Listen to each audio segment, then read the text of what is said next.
Salam sejahtera, terima kasih karena bersama dengan saya di Nazilin Unity Channel. Akhirnya Anwar Ibrahim tunjuk siapa perasuah sebenar.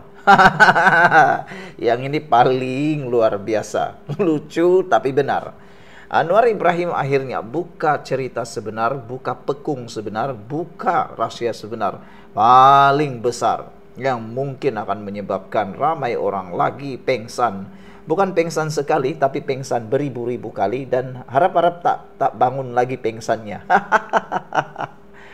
Apabila Anwar Ibrahim kata, yang riuh rendah minta beliau turun, kebanyakannya ada kes rasuah. Benarlah. Siapa Anda untuk menafikannya? Coba tengok, siapa yang terlibat dalam himpunan turun Anwar itu. Kebanyakannya ada kes rasuah.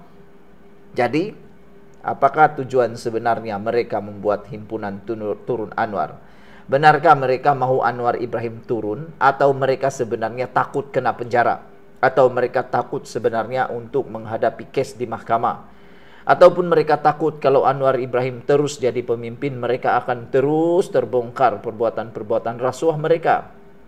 Jadi, tanyalah, kalau Anwar Ibrahim turun, adakah Perdana Menteri yang akan dilantik nanti itu hanya bertindak sebagai boneka? Sebagai rakyat Malaysia, kita memang benci kalau ada Perdana Menteri yang hanya seperti boneka, takut untuk buat keputusan. Siapa yang berani menafikan sekarang? SPRM, PDRM bertindak sekarang luar biasa. Tidak pernah seperti yang ada sekarang. PDRM maupun SPRM bertindak luar biasa sekarang. Mereka bekerja tanpa takut sesiapa. Lihat saja yang paling penting sekali ialah SPRM. Mereka bertindak luar biasa. Belum pernah ada Perdana Menteri sebelum ini yang SPRM bertindak bebas. Coba kita tengok sekarang Anwar Ibrahim, luar biasa. Saudara, Anwar Ibrahim kata, yang riuh rendah minta beliau turun, kebanyakannya ada kes rasuah. Rupa-rupanya orang yang berhimpun, beramai-ramai, bersorak, apalagi ya, menjerit turun Anwar tuh, rupanya orang yang banyak kes rasuah. Datuk Seri Anwar Ibrahim membidas pihak-pihak mendesak supaya beliau berundur daripada jawatan Perdana Menteri, mendakwa kebanyakan mereka mempunyai kes rasuah. Menurut beliau, desakan untuk beliau turun dibuat semata-mata kerana mereka mahu kes-kes mereka digugurkan. Ayo, kalau inilah yang Anda sokong, kalau inilah yang Anda mahu, Anda bermaksud sedang menjahanamkan negara ini. Tapi sebelum itu saya perkongsikan dulu kepada Anda, ini terapi imun Transofecto for Life. Terapi imun yang meningkatkan daya imun badan kita, mendidik imun badan kita sehingga 400% secara umum dan ringkasnya. Kita kena penyakit, kita tidak sembuh daripada semua jenis penyakit karena imun badan kita yang bodoh, imun badan kita yang lemah. Dan secara umum dan ringkasnya, kita tidak sembuh daripada semua jenis penyakit karena imun badan kita yang tidak bijaksana.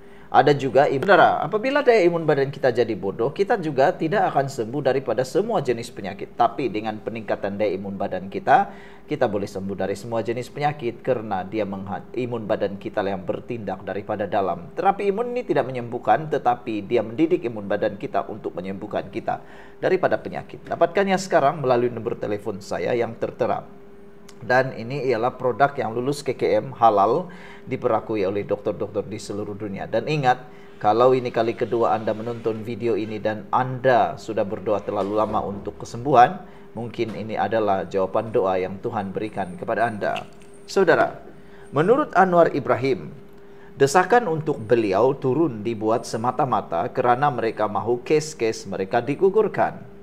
Yang riuh rendah minta tukar kerajaan, turunkan Anwar ni. Siapa dia? Kata Anwar, semua ada kes-kes rasuah.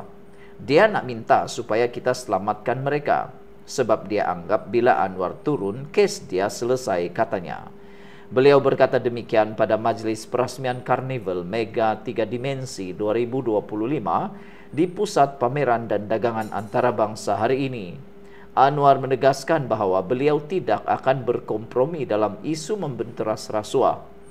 Malah, mengulangi komitmennya bahwa semua wang yang dicuri perlu dipulangkan semula kepada rakyat. Saya nak bagi tahu sekali lagi, kata Anwar, saya ada mandat. Semua wang yang dicuri dari negara dan rakyat mesti dipulangkan balik kepada negara, katanya.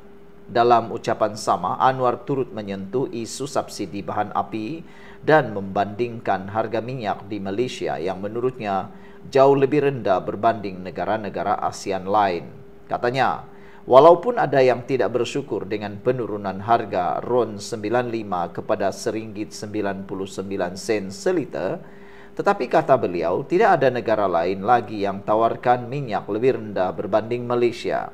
Dia orang kata dulu Anwar janji menang hari ini, tapi minyak turun atau tidak?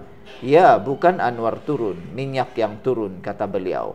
Dan ini paling rendah berbanding dengan semua negara-negara ASEAN. Jadi bagi orang yang tak puas hati, tak reti bersyukur, itu hal dia. Tapi mana ada negara yang minyak serendah kita, kata Anwar. Tetapi saya kata tentunya kalau kita bayar rendah, orang asing bayar tinggilah. Orang asing yang tak bayar cukai, bayarlah, kata beliau. Yang gajinya 100.000 sebulan, 100.000 ringgit sebulan, takkan kita nak bagi subsidi? Takkan kita nak minta dia bayar RM1.99 seliter? Dia bayarlah RM2.60 seliter. Itu pun ada orang sebelah sana kata dekat saya, dia kata Anwar ini tak berhati perut. Sampai hati menekan orang-orang asing, katanya lagi. Akhirnya Anwar Ibrahim nyatakan kebenaran. Yang bising-bising riuh rendah minta dia turun daripada jawatan, akhirnya diberitahu kebanyakannya ada kes rasuah. Jadi kita sebagai rakyat Malaysia, kita harus menyokong apa yang Anwar Ibrahim nyatakan itu. Kalaupun anda tidak sokong Anwar Ibrahim, nyatakan sokongan anda untuk membenteras rasuah. Kita tidak mau ada Perdana Menteri yang hanya boneka semata-mata. Sebab Anwar Ibrahim kata, mereka mau turunkan Anwar supaya kes mereka selesai. Tapi kalau Anwar turun, Perdana Menteri yang dilantik tiba-tiba selesaikan pula masalah mereka, adakah itu satu tindakan yang pintar? Tentunya kita tak mahu negara kita dipimpin oleh Perdana Menteri atau pemimpin yang diikat, dicucuk hidungnya menurut jadi pak turut. Kita juga tidak mahu SPRM menghentikan keagresifan mereka sekarang. Kita sangat suka dengan tindakan pihak SPRM sekarang yang mana cukup agresif, tanpa mengenal siapa orang itu, apa pangkatnya, berapa banyak duitnya, berapa lama dia berkuasa, SPRM akan serbu juga. Dulu kita tak pernah dengar jerung-jerung besar diserbu oleh SPRM. Tapi sekarang ini tanpa ada pengecualian, semua orang diserbu. Yang paling penting, jerung-jerung besar yang selama ini dilihat seperti kebal, kini tak kebal lagi. Itu yang mereka takut dengan Anwar. Bukan mereka takut kena Anwar gagal. Bukan mereka Anwar Ibrahim turun sebab Anwar Ibrahim tak mampu pimpin negara. Tapi mereka takut kalau Anwar makin lama menjadi Perdana Menteri, mereka tiada peluang lagi untuk menjatuhkan Anwar Ibrahim. Mereka tiada peluang lagi untuk lepas daripada kes rasuah. Sekian untuk kali ini. Jangan lupa tinggalkan komen Anda. Bye-bye.